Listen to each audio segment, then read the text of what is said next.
아멘. 귀한 찬양 감사합니다. 이제 뒤에서 보면요. 담임 목사님께서 항상 이 자리에 오르시고 처음으로 찬양대 얘기를 항상 하세요. 왜 그런가 했더니 특별한 더 감동이 있는 것 같아요. 그건 다른 게 아니라 하나님께서 이 찬양을 준비하시는 과정에 또 말씀을 준비하시는 과정에 한 마음을 주시는 것 같아요. 그래서 같은 맥락 속에서 하나님께서 찬양을 주시고 또 말씀을 주시는데 그 가운데 오늘 또 임하는 하나님의 은혜가 있기를 소망합니다. 혹시 로마 황제 콘스탄티누스 1세를 아십니까? 로마 황제가 굉장히 많았는데요. 그 중에서도 나름대로 유명한 황제입니다. 처음으로 대제라는 칭호를 받은 황제이기도 합니다. 예수님께서 십자가에 부활하신 후에 기독교는 심각한 박해에 직면하였습니다. 처음에는 우리 유대인들로부터 이단으로 정죄받고 그 박해를 당했습니다. 그런데 나중에는 로마 제국으로부터도 박해를 당했습니다. 특히 AD 64년에 로마에 큰 화재가 발생하였는데 그때가 네로 황제의 때입니다. 근데 이 네로 황제가 이 화재를 그리스도인들에게 뒤집어 씌웁니다. 그러면서 박해가 본격적으로 시작됩니다. 그런데 사실 그리스도인들이 박해를 받는 것은 필연적인 일이었습니다. 당시 많은 제국들이 어, 황권을 강화하기 위해서 스스로를 신이라고 주장하는 일들이 많이 있었는데 기독교의 경우는 유일신 하나님만 섬기기 때문에 각 나라의 왕들이 신이라고 하는 것들을 부정하기 때문입니다. 황제가 신이라고 하는 것을 부정할 수밖에 없습니다. 당연히 로마 제국과 부딪힐 수밖에 없는 위치였습니다. 그러던 터에 로마 황제 네로가 본격적으로 그 박해를 시작한 것입니다. 그리하여 많은 그리스도인들이 박해를 받아 목숨을 잃게 되었습니다. 그리고 계속해서 박해는 250년 정도 진행되었습니다. 250년이 지난 후에 AD 313년에는 밀라노 칙령이 선포되게 되는데요. 이 밀라노 칙령은 다른 게 아니라 로마 안에서 로마인들의 종교적인 자유를 보장하는 칙령이었습니다. 그런데 박해를 받던 가장 큰 어려움을 당하던 종교가 우리 기독교였기 때문에 기독교 입장에서는 박해가 끝나고 최초로 기독교가 정식 종교로 공인되는 그런 일이 된 것입니다. 그래서 이제 길고 길었던 로마로부터의 박해가 끝나게 됩니다. 이때 이 밀라노 칙령을 선포한 황제가 바로 콘스탄티누스 1세입니다. 그래서 우리가 로마의 황제들 이름은 잘 몰라도 이 콘스탄티누스 1세 정도는 한번 들어볼 만합니다. 콘스탄티누스 1세는요, 황제가 되기 이전에 이미 기독교인이었던 어머니 헬레나를 통해서 기독교를 접하긴 했었습니다. 그러나 그는 기독교인은 아니었습니다. 그러다가 그가 42살이었던 AD 312년에 십자가 환상을 보는 경험을 하게 됩니다. 그리고 그 환상을 본 이후에 밀비우스 다리 전투에서 승리하고 권력을 거머쥐게 됩니다. 원래 이 콘스탄티누스 1세가 기독교와 접점은 있었으나 어떻게 보면 그 나름대로의 신비한 체험을 한 이후에 기독교로 개종한 것입니다. 42살이에요. 그런데 이 사람이 이제 개종을 했으면 우리 생각에는 세례를 받아야 될 것 같은데 바로 세례를 받지 않습니다. 그가 죽기 직전에 세례를 받게 됩니다. 피 흘린 발자취의 저자 캐롤 박사와 교회사를 쓴 앤드류 밀러 등 여러 교회사가들은요, 이 콘스탄티누스에 대해서 기독교에 대한 우호적인 태도와 열심에도 불구하고 세례를 받고 교회의 일원이 되는 일을 죽을 때까지 미루었다라고 증언하고 있습니다. 당시 기독교인들은 세례 자체에 힘이 있어서 세례를 받으면 모든 죄를 씻겨줄 것이다, 이렇게 생각하고 있었습니다. 그래서 일부 기독교인들은 세례를 받는 것을 뒤로 미루었습니다. 세상에서 욕망을 따라 자기가 마음대로 살다가 자기 편할 때 세례만 받으면 된다고 여긴 것입니다. 콘스탄티누스 1세도 당시 이러한 일부 기독교인들의 생각에 따라 세례를 죽기 전까지 미룬 것입니다. 사실 지금도 비슷한 생각을 하는 사람들이 있습니다. 제가 전에 사역하던 교회 청년부에서는요, 몇몇 청년들이 이렇게 묻곤 했습니다. 아니 목사님, 우리가 언제 죽을지 모르니까 지금 예수님을 믿지만 만약 우리가 언제 죽을지 알게 된다면 죽기 직전에 세례받고 죽기 직전에 예수님을 믿으면 그게 가장 좋은 것 아닙니까? 세상에서 내 마음대로 살다가 어찌됐건 천국만 가면 되는 것 아닙니까? 이렇게 이야기하였습니다. 사실 이러한 생각을 가진 분들은 거듭남을 천국 가는 표 정도로만 생각하시는 분들입니다. 거듭남이 천국 가는 표는 맞습니다만 그것이 구원의 전부는 아닙니다. 하나님께서 우리에게 허락하시는 구원은 그러한 것이 아닙니다. 오늘 본문은 하나님께서 이스라엘을 애굽에서 불러내신 이 출애굽 사건 후 3개월이 지난 시점입니다. 출애굽은 구약에 등장하는 여러 구원 사건들 중에서 가장 대표적인 구원 사건입니다. 왜 대표적이라고 하냐면 가장 구원의 과정이 상세하게 기록되어 있기 때문입니다. 그리하여 하나님의 구속사를 가장 잘 보여주는 예표라 할 수 있겠습니다. 하나님께서 애굽과 바로의 압제에서 신음하는 이스라엘의 신음을 들으셨습니다. 그리고 먼 옛날 아브라함에게 주셨던 약속을 기억하셔서 그들을 구원하신 것입니다. 이것이 출애굽의 구원, 이스라엘에게 임한 하나님의 구원입니다. 이 출애굽의 역사는요, 하나님께서 하나님의 백성 될 자, 곧 미리 택하신 자들이 세상과 세상의 권세 잡은 사탄의 압제에서 신음하는 그 신음과 아픔을 들으시고 보시고 먼 옛날 아담에게 주셨던 약속을 기억하셔서 십자가를 통해 우리에게 주시는 예수님의 구원, 그 구속사를 그대로 닮았습니다. 그러므로 우리는 이 출애굽 사건을 볼 때에 이 사건은 우리와 상관없는 저 멀고 먼 중동 지방의 한 민족의 옛날 이야기 혹은 역사 혹은 신화로만 치부할 것이 아니라 오늘 하나님의 구속사 한가운데 있는 우리에게 주시는 하나님의 말씀으로 들어야만 합니다. 그런데 이 출애굽 사건을 가만히 봅시다. 출애굽의 구원이요, 오늘날 우리에게 임하신 구원을 그대로 보여준다고 하였는데요, 출애굽한 이후에 이스라엘 사람들의 삶이 끝났습니까? 만약에 우리의 삶이 거듭남이 전부라면, 거듭남 이후가 끝이라면 이 출애굽 사건 이후에도 그들의 삶이 끝나야 되는 것 아닙니까? 저 악독한 애굽 왕 바로의 손에서 신음할 때 위대하신 창조주 하나님, 세상의 유일하신 여호와께서, 아브라함의 하나님께서 애굽과 바로와 그들의 신들까지도 모두 심판하시고 비로소 이스라엘이 구원을 얻었습니다. 그럼 이제 그들은 영원히 행복하게 살았습니다. 이렇게 해피엔딩으로 끝났습니까? 아니면 애굽을 벗어나자마자 하나님께서 약속하신 저 젖과 꿀이 흐르는 땅, 천국이 눈앞에 펼쳐졌고 그들은 바로 천국에 들어간 것입니까? 아닙니다. 애굽에서 벗어났더니 그들 앞에 펼쳐진 것은 젖과 꿀이 흐르는 땅이 아니었습니다. 무엇이었습니까? 광야였습니다. 아무것도 없는 땅, 황폐한 땅, 광야였습니다. 좋습니다. 그러면 광야를 지나서 가나안 땅에 들어가면 끝나겠지. 그럼 가나안 땅에 도착했습니다. 그러면 이제 가나안 땅에 도착하면 끝입니까? 가나안 땅에 도착했더니 이제 그들은 행복하게 살았습니다. 또다시 해피엔딩으로 끝날 수 있었습니까? 그것도 아닙니다. 가나안에 갔더니 그 땅에 누가 있었습니까? 7 족속이 있었습니다. 헷 족속, 아모리 족속, 여부스 족속, 브리스 족속, 기르가스 족속, 히위 족속, 가나안 족속 7개나 되는 민족들이 그 땅을 정복하고 그 땅의 곳곳에 퍼져서 해변가와 그리고 산 위에다가 성읍을 건설하고 살아가고 있었습니다. 그들이 버티고 있었습니다. 하나님께서 약속하신 젖과 꿀이 흐르는 땅은요, 공실이 아니었습니다. 들어가려면 앞서 있는 사람들을 물리쳐야만 했습니다. 싸워야만 했습니다. 싸워서 이기고 쟁취해야만 했던 것입니다. 전쟁을 해야 했습니다. 출애굽 사건은요, 구원의 여정에서 끝이 아닙니다. 시작입니다. 그리고 그 과정에 무엇이 기다리고 있었습니까? 광야가 기다리고 있었고 그 끝에는 가나안 땅의 정복 전쟁이 기다리고 있었습니다. 이스라엘의 구원의 여정은요, 이 출애굽으로 시작하여 가나안 땅을 정복함으로써 비로소 완성되는 것입니다.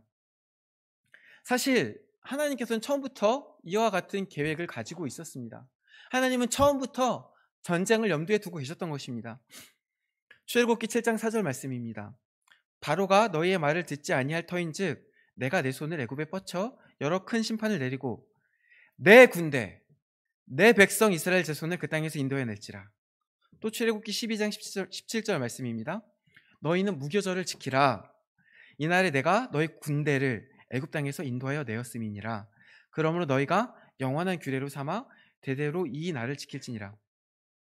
출애굽기 7장은요 아직 출애굽이 본격적으로 시작되기 전입니다. 출애굽기 12장은요 이제 막 탈출하려는 대탈출 그 시기입니다. 그때 하나님께서 유월절 규례를 주시고 무교절에 대한 규례를 주십니다. 근데 이때 이 두 개의 시점에 하나님께서 동일하게 이스라엘에 가리켜 뭐라고 말씀하십니까? 내 군대라고 말씀하십니다. 하나님께서는 처음부터 이스라엘을 군대로 부르시고 계셨습니다. 하나님에게 이스라엘은요 처음부터 내 군대였고 내 백성이었습니다. 그리하여 출애굽한 이후에 하나님께서는 가장 먼저 무엇을 하셨습니까? 바로 율법을 주셨습니다. 무엇을 위한 법입니까? 하나님의 군대로 살기 위한, 하나님의 백성답게 살기 위한 법입니다. 이것은 본격적으로 이스라엘 향한 하나님의 통치가 시작되었음을 선포하는 것입니다. 이스라엘 백성들이요 그전에는 애굽의 노예로 살았습니다. 바로의 노예로 살았습니다. 그런데 그 삶이 홍해를 건널 때 이제 애굽의 영향권에서 벗어남으로써 그 노예의 삶은 완전히 끝났습니다. 이제 더 이상 이스라엘 백성들은 애굽의 노예가 아닙니다. 그러면 이제 무엇입니까? 방금 말씀드린 출애굽기 7장 4절의 표현처럼 하나님의 군대이자 하나님의 백성입니다. 그러면 삶의 모습도, 삶의 목표도, 삶의 모든 것이 당연히 바뀌어야 되지 않겠습니까? 우리가 군대 가면 가장 먼저 무엇을 합니까? 이제 남자들은 군대를 대부분 갔다 오는데 가면 가장 먼저 무엇을 합니까? 옷을 벗습니다. 옷을 벗어서 집에 돌려보냅니다. 그리고 군복을 입습니다. 완전히 다른 삶, 완전히 다른 목표, 완전히 다른 그 삶의 법이 적용되는 것입니다. 하나님께서도 마찬가지로 하나님의 백성으로 하나님의 군대로 살게 하시는 법을 주신 것입니다. 전에는 너희가 애굽의 종으로 바로의 법대로 바로를 위하여 성을 쌓고 살았지만 이제는 하나님의 군대로서 하나님의 백성처럼 살라고 율법을 주시는 것입니다. 더 이상 전처럼 바로의 성을 쌓느라 그렇게 노예처럼 부려지는 삶을 살지 말고 전에 하던 방식대로 폭력과 불의가 가득한 방법으로 나보다 약한 자를 억압하는 삶을 살지 말아라. 생각해 보십시오. 이스라엘이 무슨 죄를 지어서 노예 생활을 했습니까? 그냥 바로보다 약하였기 때문에 억압당하고 노예로서의 삶을 산 것입니다. 그게 바로의 법입니다. 강한 자가 악한 자를 억압하는 것, 강한 자가 악한 자를 탄압하고 그를 착취하는 것, 그게 바로의 법입니다. 그 가운데 있던 이스라엘 사람들이 어떻게 살았습니까? 그 착취를 당하면서 동일하게 또 그 안에서 나보다 작은 자, 나보다 약한 자가 있으면 똑같이 빼앗으며 살았겠죠. 나보다 연약한 자가 있으면 똑같이 착취하며 살았겠죠.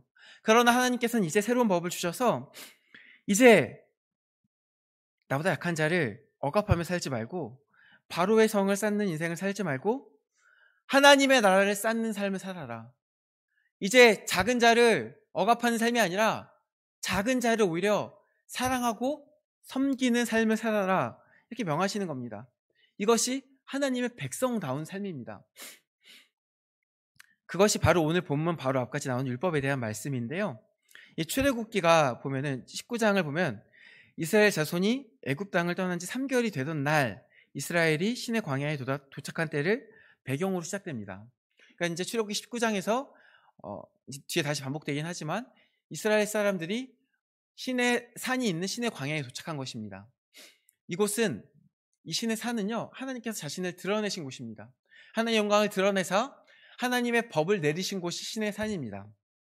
그때가 언제라고요? 출애굽한 지 3개월 후입니다. 얼마 되지 않아서입니다.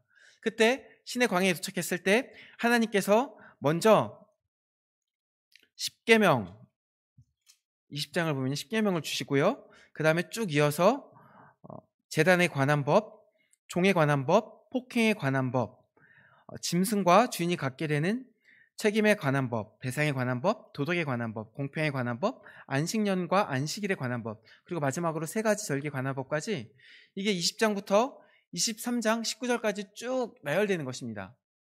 그래서 이제 하나님께서 하나님의 백성답게 살게 하는 법을 주시고 내 군대로 살라고 명하시면서 그 다음에 주시는 말씀이 오늘 본문인 거예요. 근데 오늘 본문은 어떤 말씀일까요? 오늘 본문은 이제 소제목이 성경에 붙어 있는데 명령과 약속이 붙어 있습니다. 오늘 본문은 약속의 말씀이에요. 하나님께서 명령을 주시고 약속을 하시는 말씀이에요. 근데 약속이 먼저예요, 사실은. 오늘 본문 20절과 21절 말씀을 제가 다시 한번 읽어보겠습니다. 내가 사자를 내 앞서 보내어 길에서 너를 보호하여 너를 내가 예비한 곳에 이르게 하리니, 약속을 먼저 주십니다. 너희는 삼가 그의 목소리를 청종하고 그를 노엽게 하지 말라. 그가 너희의 허물을 용서하지 아니할 것은 내 이름이 그에게 있음이니라. 그러면서 명령을 더하시는 거예요. 근데 그 명령이 뭡니까?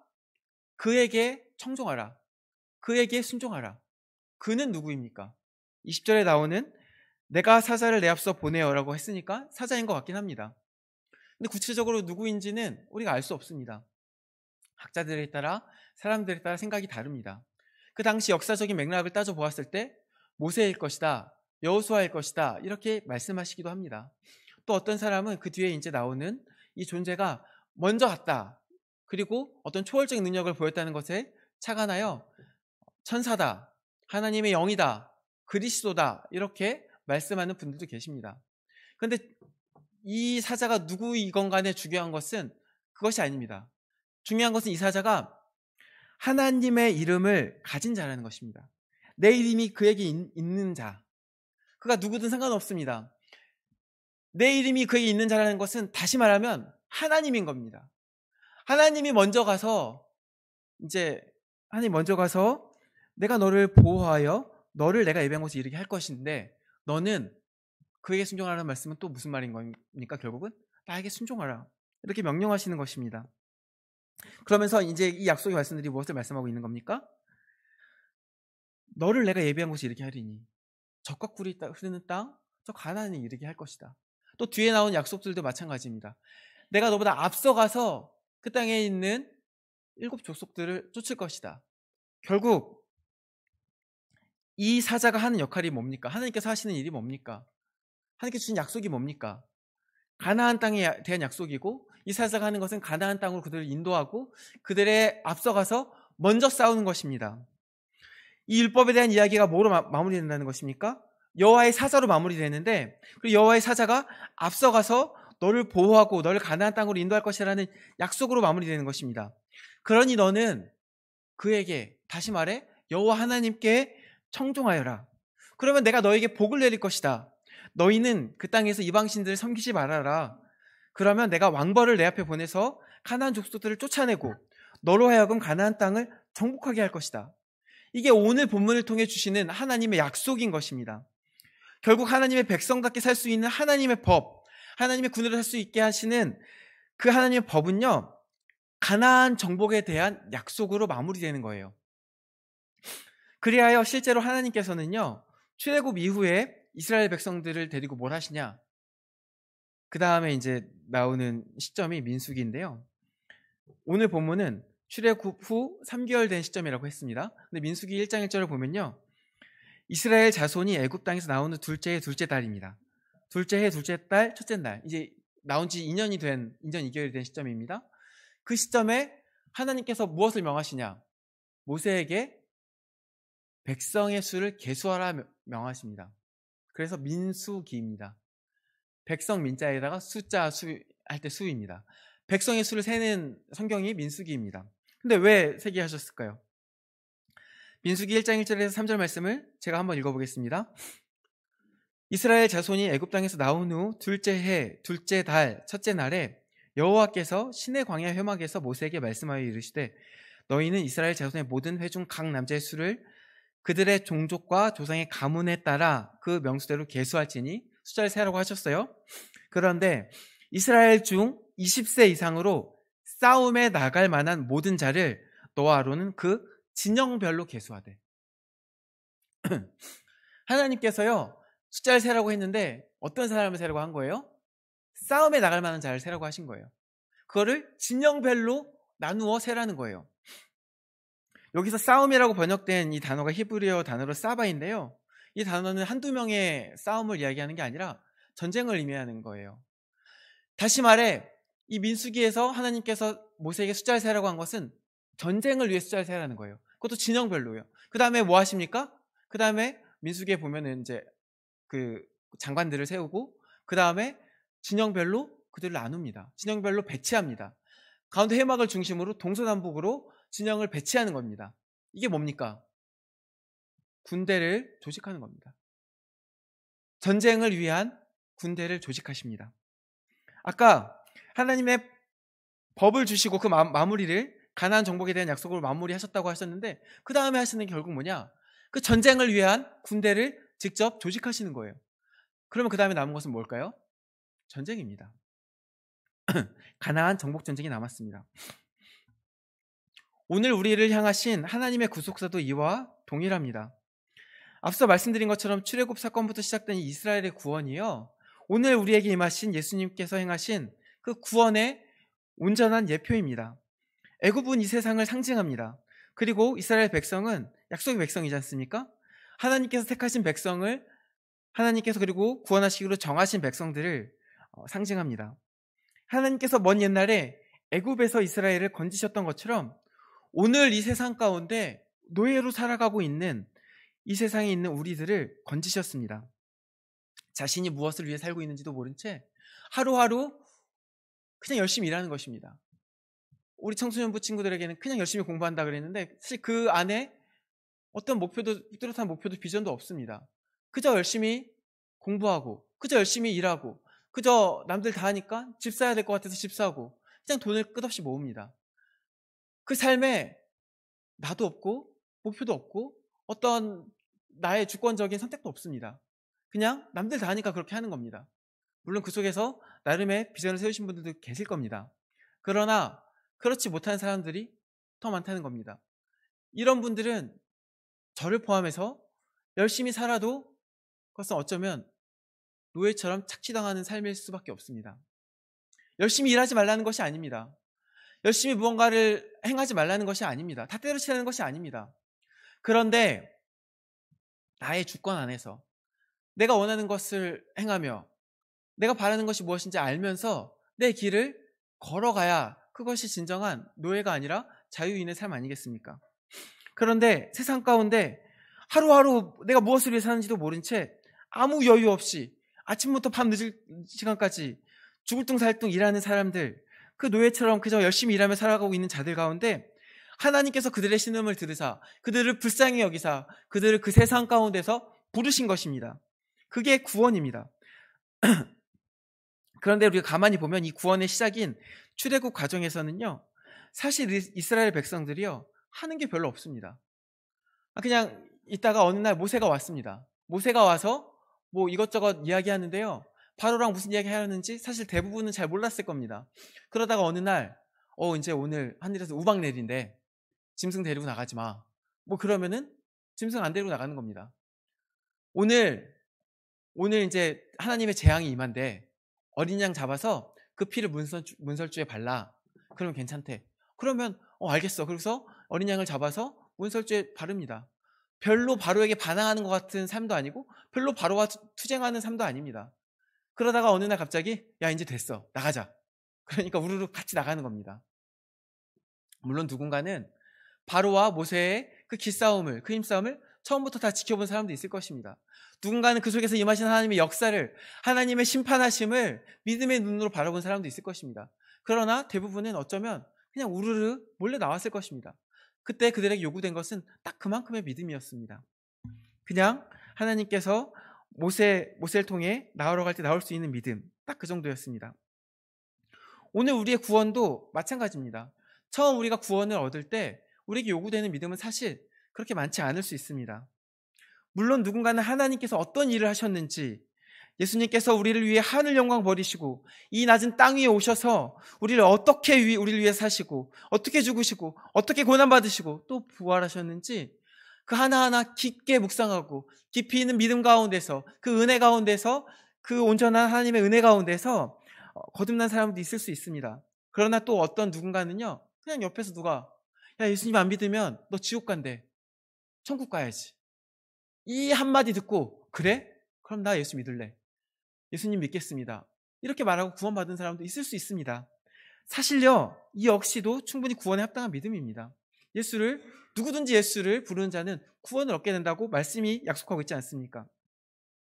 그런데 이 출애굽 여정이 끝이 아닌 것처럼 믿음의 여정이 끝이 아니라는 겁니다. 시작이라는 겁니다. 이스라엘이 애굽에서 나온 것이 다가 아니라 이제 시작이었습니다. 하나님께서 출애굽한 이스라엘을 하나님의 군대, 하나님의 백성으로 부르셨지 않습니까? 그리고 율법을 주셔서 이제 하나님의 백성으로 살라고 명하시고 하나님의 군대로 살라고 명하십니다.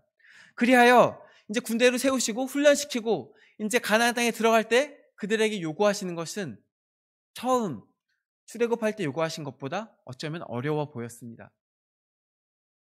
처음 출애굽할 때는요, 모세의 등 뒤에 숨어서 모세가 나와 그러면 나오고, 모세가 바다를 지팡이로 딱 쳐서 갈라주면 그 갈라진 바다를 건너고, 모세가 원수된 애굽을 바다에 수장시키면 그 승리를 그냥 와 하고 찬양하기만 했으면 됐습니다. 그러나 이제는 모세의 뒤가 아닌 여호수아의 앞에서 여호수아가 가라 명하면 용감히 나가 싸워야 합니다. 요단강이 아직 그대로 있는데 건너가라 명하면 아직 물이 있는데 그 위로 발을 내디뎌야 합니다. 저 강대한 성 여리고를 비롯하여 수많은 가나안의 성읍들이 눈앞에 있는데 저 덩치 큰 가나안 족속들이 있을 때 담대하게 나아가 직접 깨부셔야만 하는 상황이 되었습니다. 얼마나 사실 무서웠을까요? 얼마나 자신이 없었을까요? 그런데 실제로 이스라엘은 그렇게 행하였습니다. 물론 처음부터 그렇게 했던 것은 아닙니다. 출애굽 때는 아직 노예의 모습을 버리지 못했던 이스라엘이요, 이제는 명령하면 나아가 승리를 쟁취하는 용사가 된 것입니다. 이제 그냥 처음에는 우르르 따라 나왔던 그 노예와도 같았던 이스라엘 사람들이요, 이제는 저 성읍을 깨부시고 저 가나안 족속들이 두려움에 벌벌 떨게 만드는 놀라운 용사가 된 것입니다. 어떻게 그렇게 될 수 있었을까요? 어떻게 그들이 그 전쟁 가운데 강력한 하나님의 군대로 용사로 거듭날 수 있었을까요? 어떻게 그들은 용기 낼 수 있었을까요? 그것은 이 이스라엘의 전쟁이 약속이 있는 전쟁이었기 때문입니다. 앞서 언급했던 것처럼 오늘 본문이 바로 그 약속 아닙니까? 내가 사자를 내 앞서 보내어 길에서 너를 보호하여 너로 내가 예비한 곳에 이르게 하겠다. 내가 그 목소리를 잘 청종하고 나의 모든 말대로 행하면 내가 내 원수에게 원수가 되고 내 대적에게 대적이 될 것이다. 나의 사자가 내 앞서 가서 너를 가나안 각 족속에게 인도하고 나는 그들을 끊을 것이다.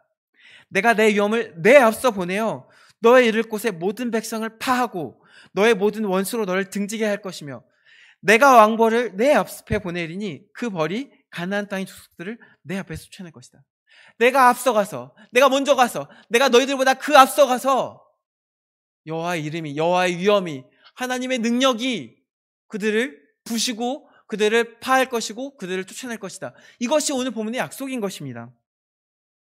사실 처음부터 이 전쟁도요, 하나님께서 생각하는 전쟁이었습니다. 비록 출애굽 때보다 더 많은 믿음, 어쩌면 더 큰 용기가 요구되었을지 모르겠습니다. 그러나 본질은 언제나 하나입니다. 무엇입니까? 믿음입니다. 하나님께서 행하신다는 것에 대한 믿음입니다. 그리고 하나님께서 행하실 것에 대한 믿음에 대한 근거가 오늘 본문인 것입니다. 오늘 우리도 똑같습니다. 우리가 믿음의 고백으로 거듭나게 되었을 때 우리는 이 세상에서 벗어나 세상의 종이 아니라 하나님의 자녀로, 하나님의 군대로 살게 됩니다.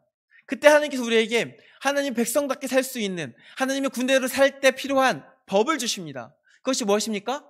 거룩한 계명, 서로 사랑하는 계명입니다. 그래야 세상과 구별되게 살라고 명하십니다. 세상 사람들은 어떻게 삽니까? 아까 말한 것처럼 저 바로의 법처럼 약한 자가 있으면 억압하고 삽니다. 나보다 약한 게 있으면 좀 뺏어도 되지. 강자존이잖아. 약하면 좀 뺏길 수도 있지. 조금 속여서 빼앗을 수 있어? 그럼 속여서 빼앗어. 저 사람은 내가 신경 쓸 게 뭐야? 나 살기 바쁜데, 내가 먹고 살기 바쁜데 좀 속이면 어때? 내가 그 돈을 가지고 나 잘 사는 게 더 중요하지. 이게 세상의 법칙 아닙니까? 그러나 하나님께서 도리어 뭐라고 말씀하신다고요? 불의한 삭슬 사랑하지 말고 하나님께서 주시는 것에 만족하며 서로 사랑하며 하나님을 사랑하는 삶을 살라고 명하시는 것입니다. 이 사랑하는 계명을 주시면서 하나님께서 우리에게도 전쟁을 명하십니다. 이스라엘 백성들은 가나안 정복을 위한 전쟁을 했습니다. 그리고 오늘 그러면 우리는 무엇을 정복하기 위한 군대이며 또 무엇을 위한 전쟁을 해야 할까요? 그것은 바로 하나님 나라를 위한 군대입니다. 이 땅을 정복하고 세상에 하나님 나라를 세우는 군대로 우리를 부르시고 때 세우신 것입니다. 그 과정 가운데 우리는 모두 저 이스라엘이 하나님의 군대로 용사로 거듭났던 것처럼 우리도 처음에는 아니었을지 몰라도 갈수록 하나님의 군대로 하나님의 용사로 자라나게 될 것입니다. 세상을 거슬러 하나님의 사랑을 선포하는 삶을 비로소 살 수 있게 될 것입니다. 내 삶 가운데, 내가 만나는 모든 사람들 가운데, 가장 먼저는 우리 가정 가운데, 그리고 내가 일하는 곳, 내가 공부하는 곳, 내가 만나는 사업체 모든 사람들, 내가 사업체에서 함께 일하는 동료들, 그리고 손님들, 모든 사람들 가운데 세상과 다른 하나님의 법대로 행동하는 내 삶을 보일 때 거기에 하나님 나라가 회복되는 겁니다. 천국이 하나님 나라의 결국은 맞습니다. 근데 하나님의 부르심은 결코 거기에만 있지 않습니다.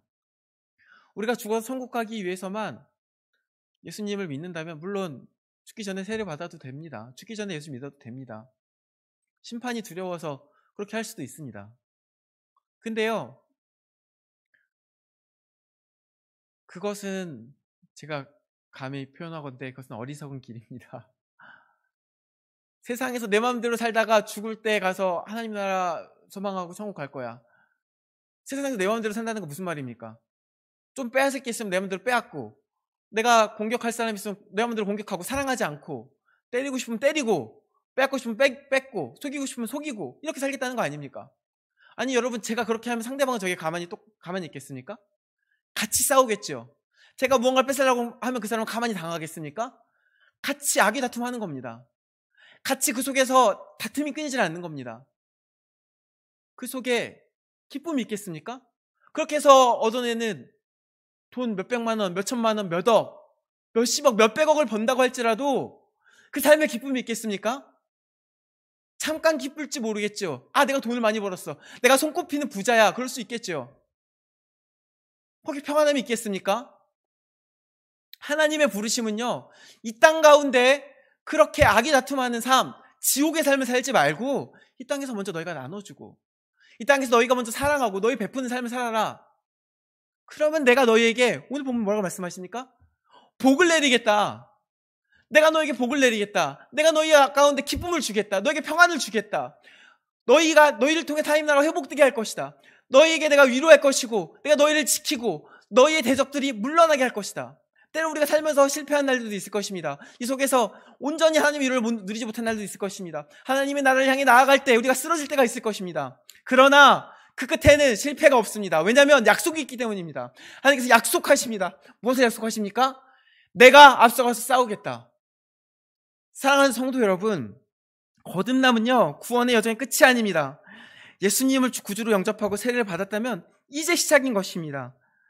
근데 그 길이 힘들어 보일 수도 있고 자신 없을 수도 있습니다. 이 사람들은 날 뒤통수 칠 생각만 하는데 그 속에서 내가 어떻게 이 사람을 사랑해? 이 사람이 나를 욕하고 있는데 내가 그걸 어떻게 참아? 사실 내 힘으로는 할 수 없는 겁니다. 그러나 처음부터 끝까지 모든 일을 하나님께서 하시는 것이었고 우리는 믿는 것이었습니다.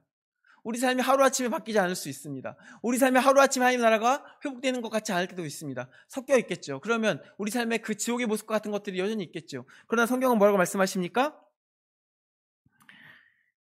내가 그들을 내 앞에서 조금씩 쫓아내리라. 30절에 말씀하실 때 그렇게 말씀하십니다. 내가 그들을 내 앞에서 조금씩 쫓아내리라. 왜요?